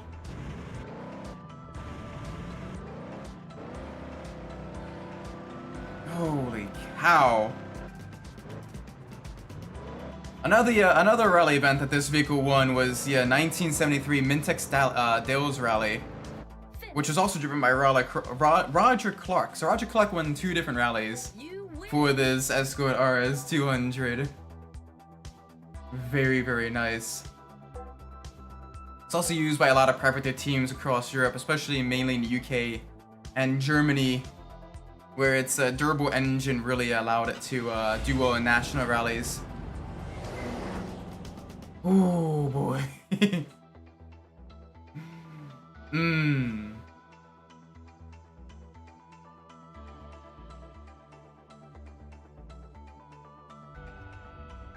just say Roger Clark? Yes. 2, 1, go. Roger Clark. And Timo Makinen, relative of Tommy Makinen of Mitsubishi Lancer Evolution fame, had also raced an Escort RS 2000, which is really cool. Oh, we're going downriver now instead of upriver. I think this is the first time we're going doing a reverse version of this track.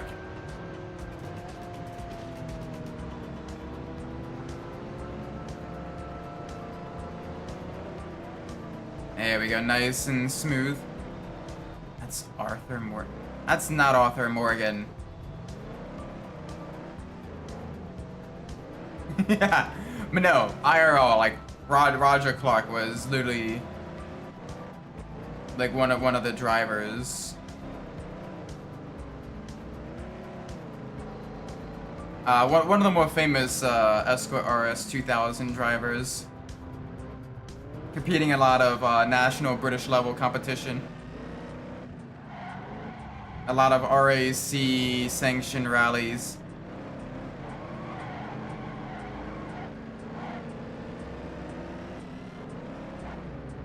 Alright, so it actually is a little bit bumpier than I thought this track would be. Come on, get it under control. Alright, first lap complete. We're on a podium position, but we can definitely improve it further. Nudge out the F350 there. You have 2 Roger Clark. That's probably, I imagine Roger Clark is a fairly common last name. Whatever you say. A river. But I thought you knew Spanish.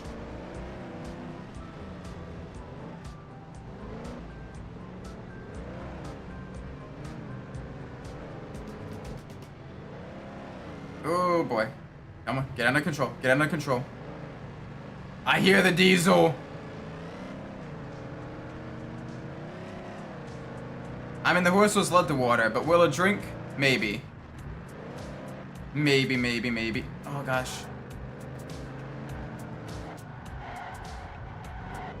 This corner here is very tricky. I gotta slow down a lot more than I think I do.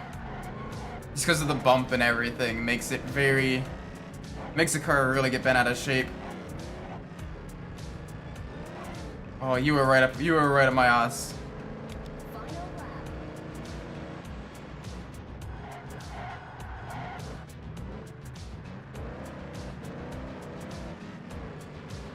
Hi there. Wall ride? Nah, I don't like wall riding as much as I can help it.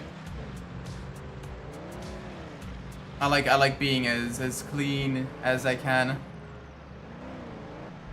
Oh gosh, alright, a little bit of understeer there.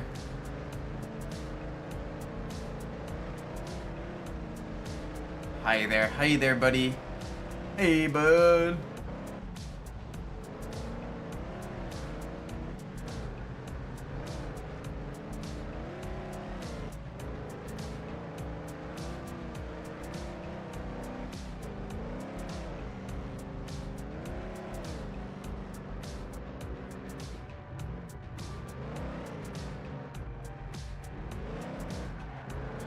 Alright, we're good. It's now an official and subsequently banned NASCAR move. Well, if it's banned, I'm not doing it.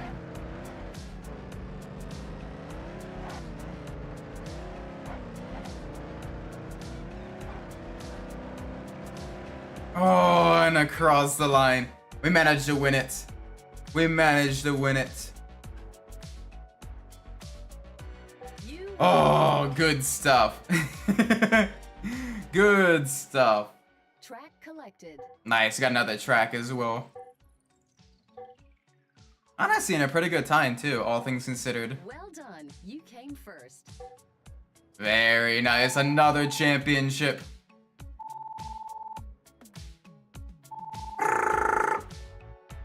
Car collected. Nice, got the Focus rally car. Livery pack collected. Cup collected. Nice. Only one car though, that's unfortunate. Competition unlocked. Size matters. I know.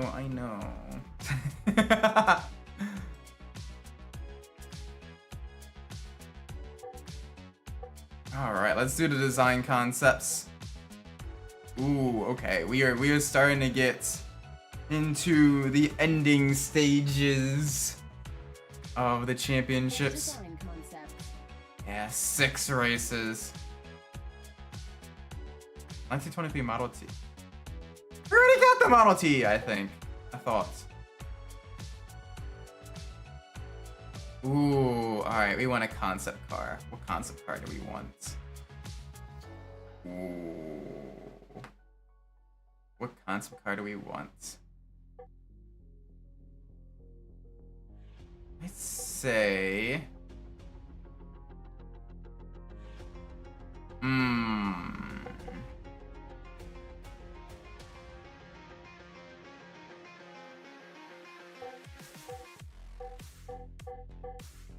Yeah, let's go with the GT90. Car selected.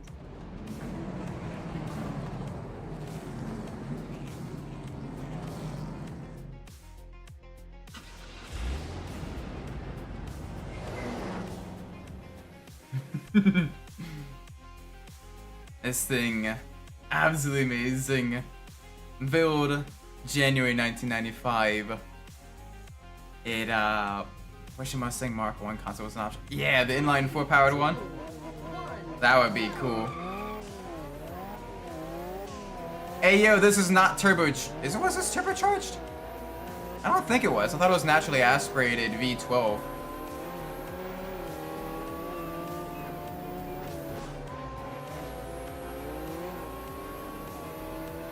Honestly, it kind of looks like a Like, almost like what the MR2 eventually became.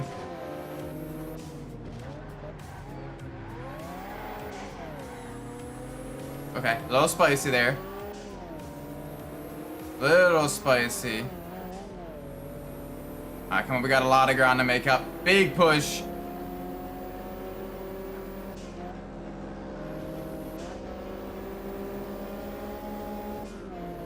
Yeah, look, 90s back in the 60s. It was very ahead of its time.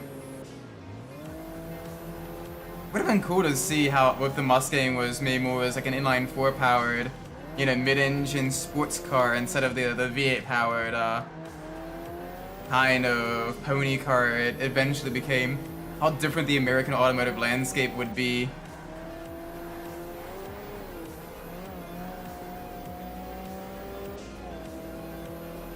I say that, we did get the Mustang too, which was an inline 4 powered machine. And the Mustang had been inline 4 powered at a couple different other times in its history. So, you know, it's not entirely gone. Oh gosh, the Mach 3. Come on, I need to get by you. You're not gonna make this easy for me, are you? Gosh, these cars are way too quick for this track.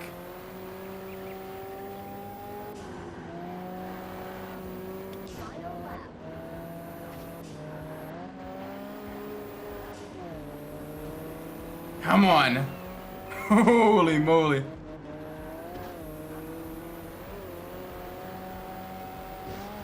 Oh gosh. Come on, come on, come on. Easier on a hairpin, easier on a hairpin. Don't get dove by the Mustang. Alright, we're down in position. We can make it up, I think. Oh, it is gonna be close. Could have had JDM without having to wait for JDM. For real. Well, people have really liked it though. Are you fucking kidding me? Oh, I can't restart either.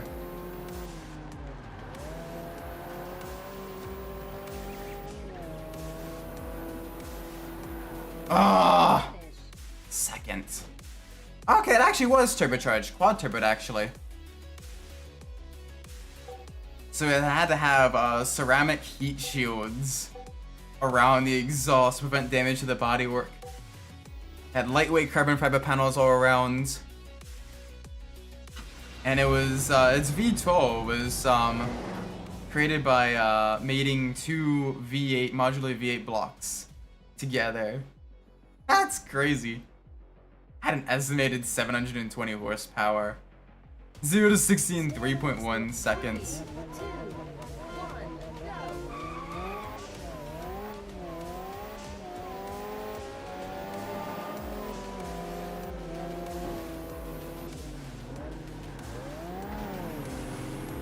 Considering on all the luxury features of the Mach 1, heck yeah, everyone would love it.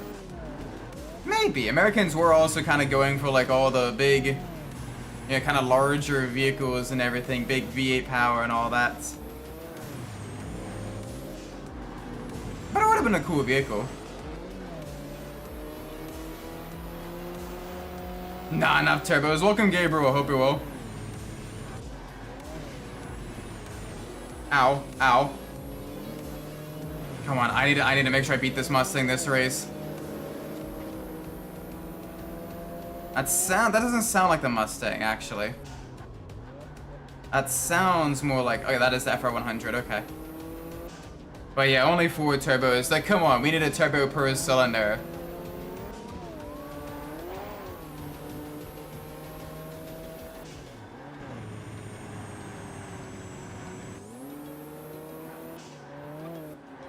Gosh. Even boosting this thing around corners, it's not... Oh, it is not exactly the best driving experience. Gotta basically tiptoe it around corners. Hey yo, someone got stuck. Did someone crash into the gas station? I'm not seeing the Mustang Mach 1.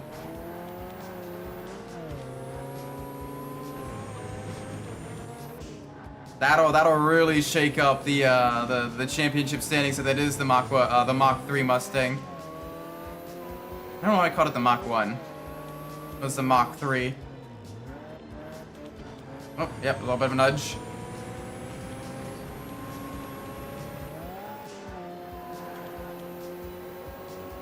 Alright, come on, come on.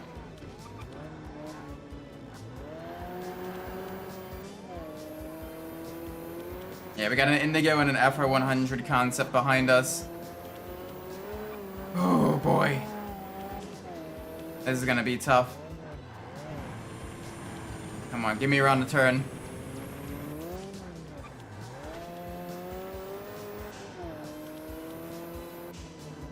And these other cars are so fast, you can't really even be like clean driving. It is basically just frantic.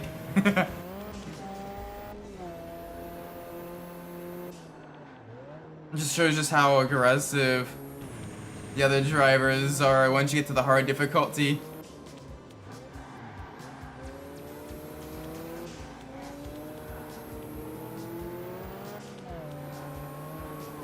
It's turbo-tastic.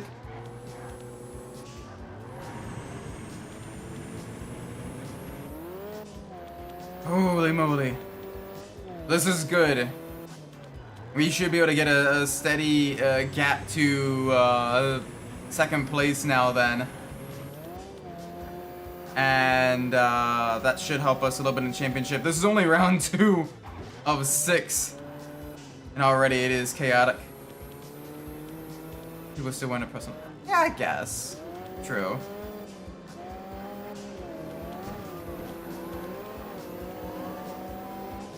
But even then with the 240, like...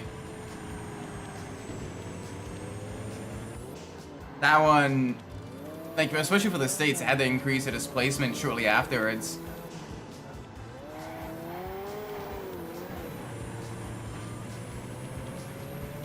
Oh gosh, thankfully I had some boost left over there. I messed up that turn so bad. Oh gosh. Alright, good. Good, good, good. We got a 6-point advantage now. Theoretical top speed of a 235 miles an hour. Sure.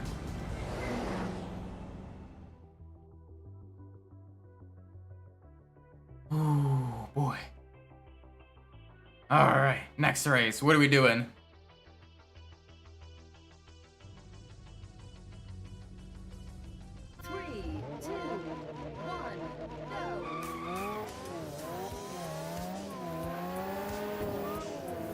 Get out of my way. Yeet.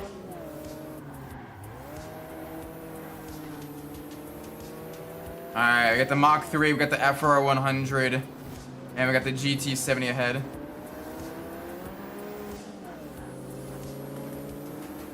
Before me now, custom. Yeah. Honestly, there's a lot of cool concept Fords that it's a bit of a shame they never got produced. I get why, but still.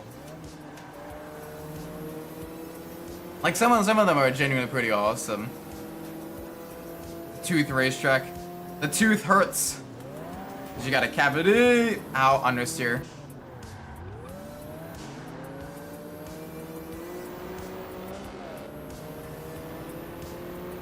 Alright, up the inside.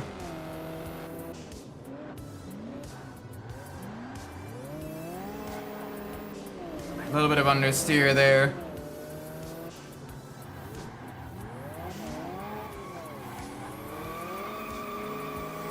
Can I not step out, please? Okay. I need to gain a lot of time now. That's not good. I got a very lucky break on the previous race, and I don't want to waste it. I want to extend my lead further.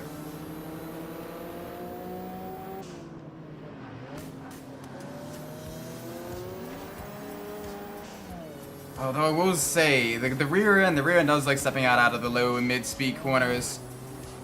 Does make it a little bit difficult to drive. Probably should have picked a different vehicle for this, but YOLO.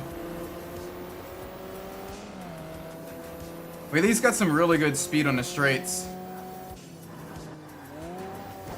If I can get it to turn for the high speeds. Yeah, not exactly the best vehicle to drive in the game, I think. Very, very quick in a straight line. It likes to oversteer on the slow speed stuff and understeer in the high speed stuff. Which is the exact opposite of what I like in a car.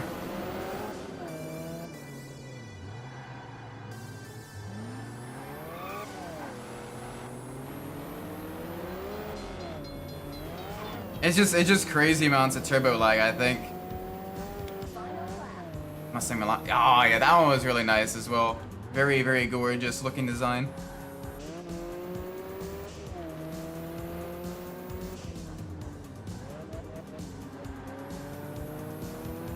Alright, careful, careful, careful, careful. Oh boy.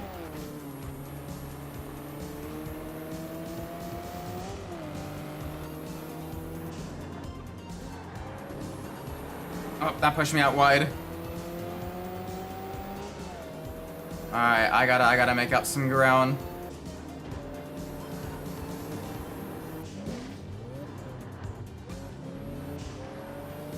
Oh, he's out onto the sand.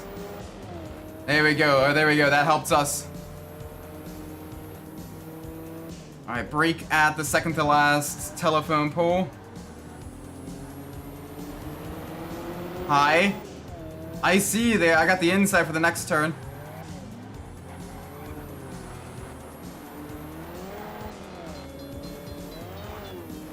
Oh my gosh. Finish. Oh.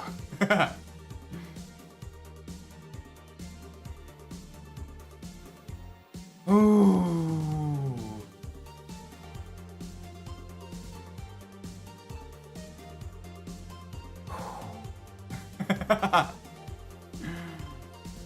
Oh my gosh.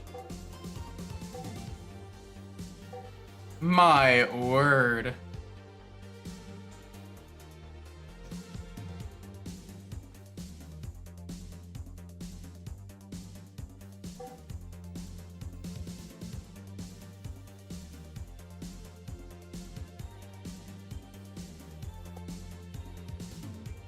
Oh boy.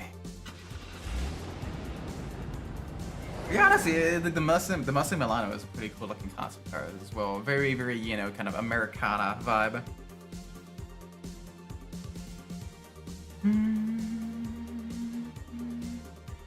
Alright, so we're halfway through the championship. 3, 2, 1, go. Oh boy. Jeez. Yeah, this is... Alright, this one at least we got a much longer straight so we can really get a lot of, you make use of the GT90s. For probe, super high output would have been, yeah. Like we had the Taro super high output, which was absolutely based. A probe SHA would have been cool too.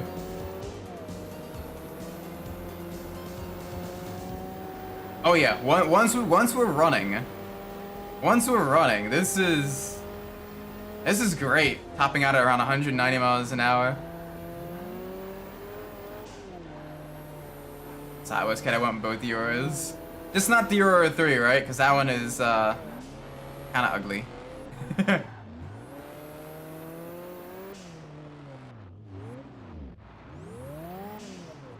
Oh gosh, I'm spinning. I'm spinning.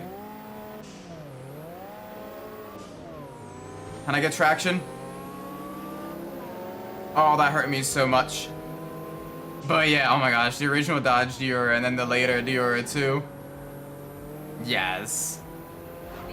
Cool thing is, they actually made a Diora 2 IRL. They didn't make a third. Nope, never. Never ever.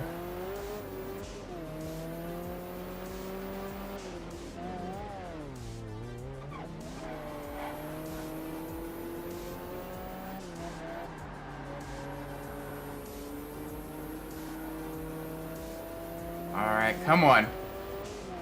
A little bit more speed. There we go. Yeah, on the straights, we were just absolutely blitzing the competition.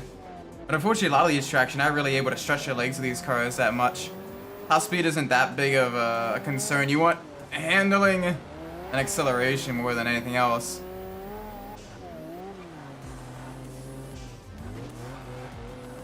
All right, let's try not to die on the dirt section here.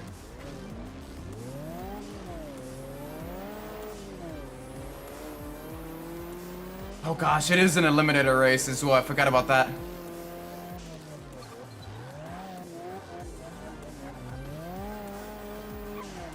Oh, please.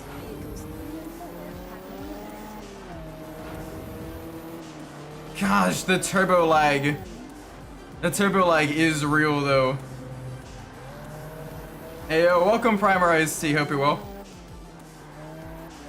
Right now, we are struggling hard in a Ford GT90 concept against the Mustang Mach 3 concept. We were literally overtaken. We were literally overtaken.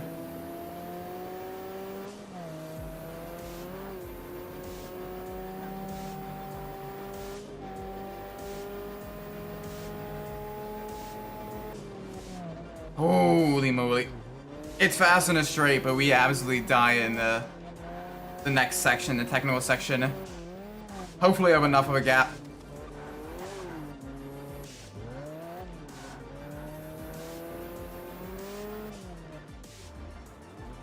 Oh, go for it. I'm trying. Oh, the turbo lag is real. Like, you just watch the RPM range. It's like 4,000, 5,000, 6,000, 7,000.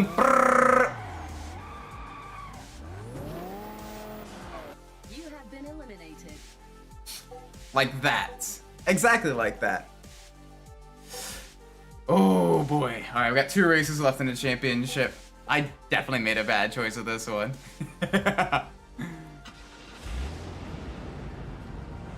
How was Nightburners already worth it? True, that one looks really good too. I like that one. Alright, next round. Come on. What are we doing? It's racing line. Okay, so we can at least use the boost to kind of manage the turbo lag.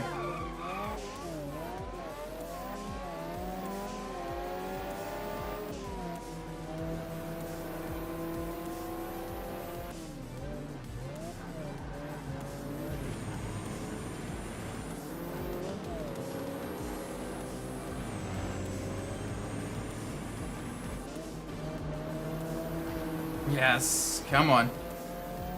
Alright, back again to the right. Ow, hi.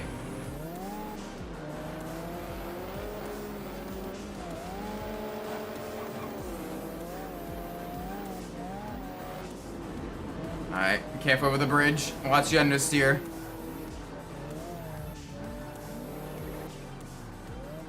There we go, there we go. Alright, we're getting a decent amount of boost here. This should help us through the high-speed right-hander.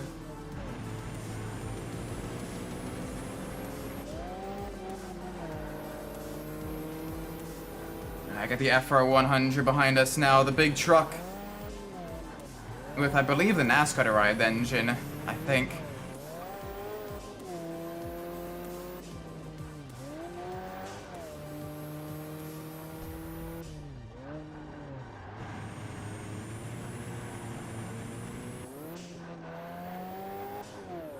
Alright, there we go. Alright. We are moving now. Yeah, thankfully, with the way the physics works in this game, the boost actually gives you traction as well. So you can use it if you start to enter a slide or start to understeer, as it gives you traction both with your front and rear wheels.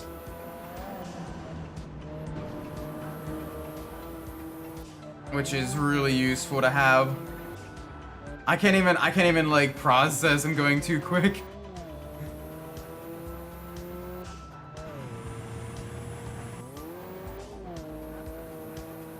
It is a genuinely rapid machine.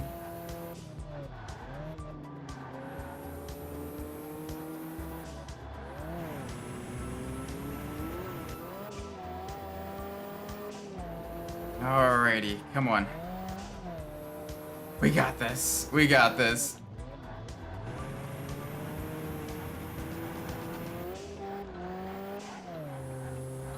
One more lap. We got a decent lead. Because thankfully with this, you can manage a vehicle's oversteer and understeer, which is the biggest issue with the GT90. It's got plenty of power, but it just does not have any stability one way or another. This is a little bit tricky to drive in this game. The Group B dilemma. Yeah, I can't see what's happening. I can't process. I'm going too fast. 6,000 RPM is kind of sad that. Yeah, I mean, this game isn't exactly realistic. It could probably rev a lot higher than that.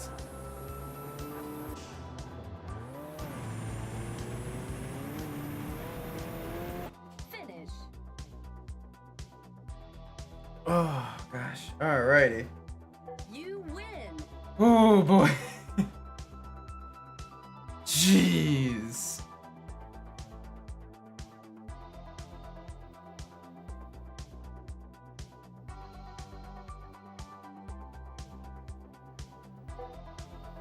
Alright, one more race. Probably the last race of the night as well. That we can do some of the rest of the championships next week. Yeah, I think that'd be good. Holy moly, this thing is just rapid though.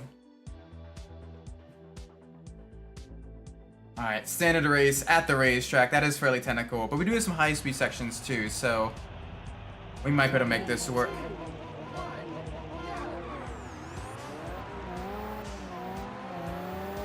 I mean, I could rev it up to 7,000 before the other red line kicks in. So that's not terrible.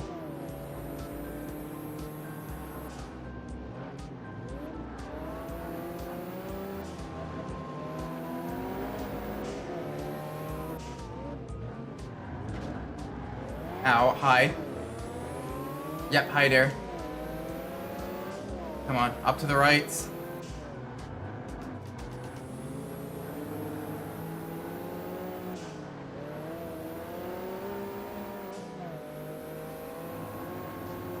Oh boy. Alright. Alright,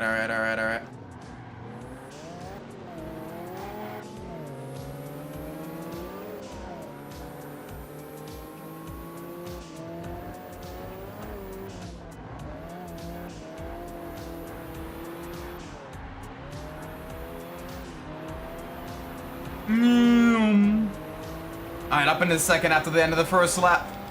Come on, we can do this. We are frantically trying to keep this car under control.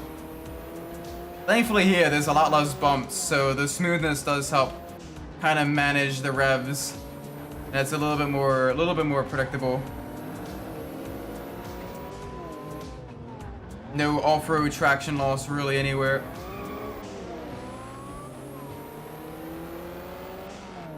Here we go, up to the right. Whoa, okay. That's not good. Little bit of ascent going into the wall there. Wasn't quite able to keep the rear wheels planted. So we gotta really get that all sorted. I gotta short shift a little bit out of some of the tighter corners. Otherwise, the car really wants to try to murder me.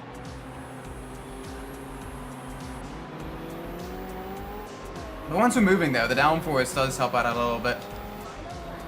Okay, I need to actually make a move on the Mustang and keep it behind me. That's not an easy task, because that Mustang is genuinely very rapid.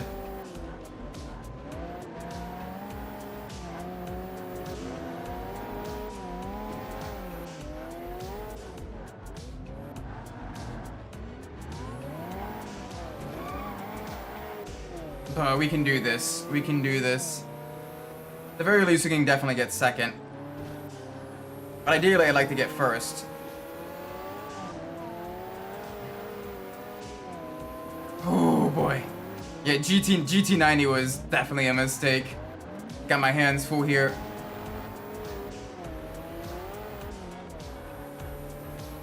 Oh, there's not nearly enough tracks to be going fast enough for it to really work.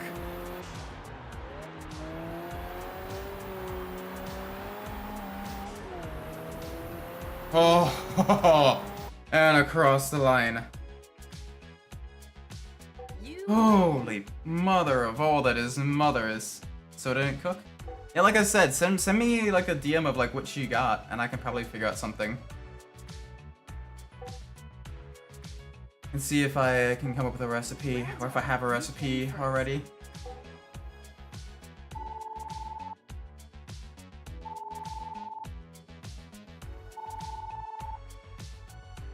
Car collected. We got the Model T. After all of that, the Model T. The GT70 as well, that is cool. Cup collected. Nice, the design concepts. I mean, it makes sense, I guess, with the Model T being like the first Ford and everything. The problem was I couldn't go to the kitchen. Oh, rip. Fair. Fair. Holy moly. So we got 3 championships left. We've done 5 tonight. We got 3 left. This is gonna be tough. We got 2 performance class 1s. And then we got an off-road class 1. This is gonna be fun. Next time we stream this game, we're gonna be finishing it all up. I'm looking forward to it. But I'm gonna be ending the stream here. Thank you all so much for watching. I do appreciate it. If you enjoyed the stream, please make sure you leave a like, subscribe. Let me know doing well in the comments down below. If you didn't like the stream, please let me know doing below so I can fix that in the future.